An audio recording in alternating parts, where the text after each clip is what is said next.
Nigerians. Many Nigerians are questioning, and they can't even wrap their heads around the fact that there's an agency that was allocated over 1 billion naira in our budget. And our president is saying it's fake. I don't know. What do you make of it? Let me even start from there. Thank you very much. There is a reason why in the constitution, issue of character is one of those things that you can before somebody gets into office. And then we are seeing it manifest. Those Nigerians who say they are surprised at what is going on are not serious. And you can't be serious.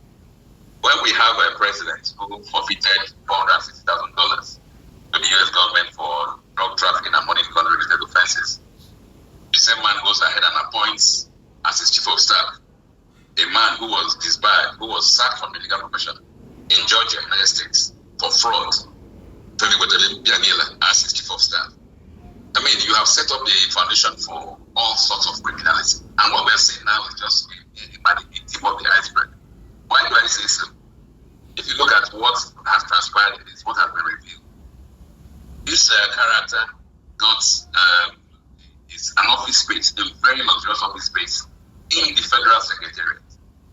Got approval from the General of the Federation for over 300 staff. Got the a budget line approval in the national budget of over $1 billion naira for its agency. So those who are involved in all of this, include the entire Senate Committee on Appropriations, have vetted that and approved it. The Office of the Chief of Staff of the President, the Office of the Auditor General, the Office of the Chief of the Head of the Civil Service. I mean, it tells you that the entire system, the entire Nigerian system, is neck deep in fraud. And so when it goes, and that is on the governmental aspect. On the investigation aspect, groups like the EFCC and the ICPC, who already have tentacles that should be monitoring all of this, they have shown that they are just also there to collect salaries.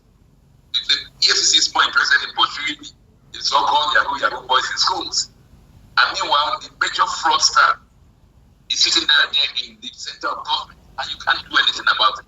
And you say Nigerians should be worried? We are not worried. Where we are worried is this. Recently, the US government said that it cannot trust Nigerian business because every document that comes from Nigeria is said to be fraudulent. Now, when the world sees that even a fraudulent agency got access to the budget, has opened accounts in the Central Bank of Nigeria, invites ambassadors for meetings in Nigeria, in a port hotel in Nigeria, moves around with security escorts, has an armada of SUVs, which is patrols Abuja. Why would they not get worried about, even when you say a Nigerian, you say good morning to them in the embassy, they will be shocked. They want to know, is this the money?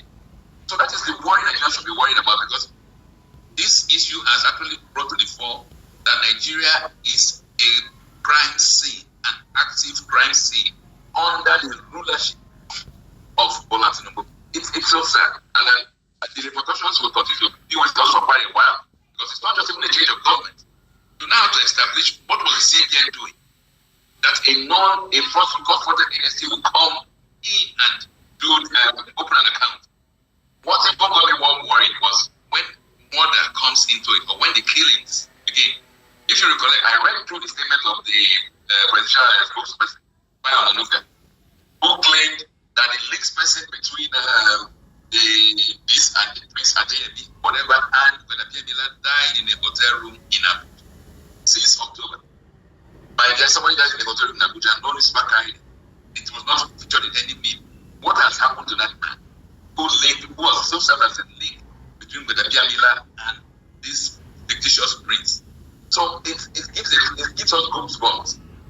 The law enforcement agencies are able to this scam also. Yes, we know that the executive arm is already neck deep. We know that the Senate and they're neck deep. So if the law enforcement agencies are part of this scam, then you and I have a cause to be worried. Because now murder has come. Because if the young man is dead, I will presume murder. Because nobody told us who he was. Suddenly he's dead. It's really, really sickening. But what do Nigerians have to do? Get ready. Because it's really a very terrible situation. Thank you very much. All right, then.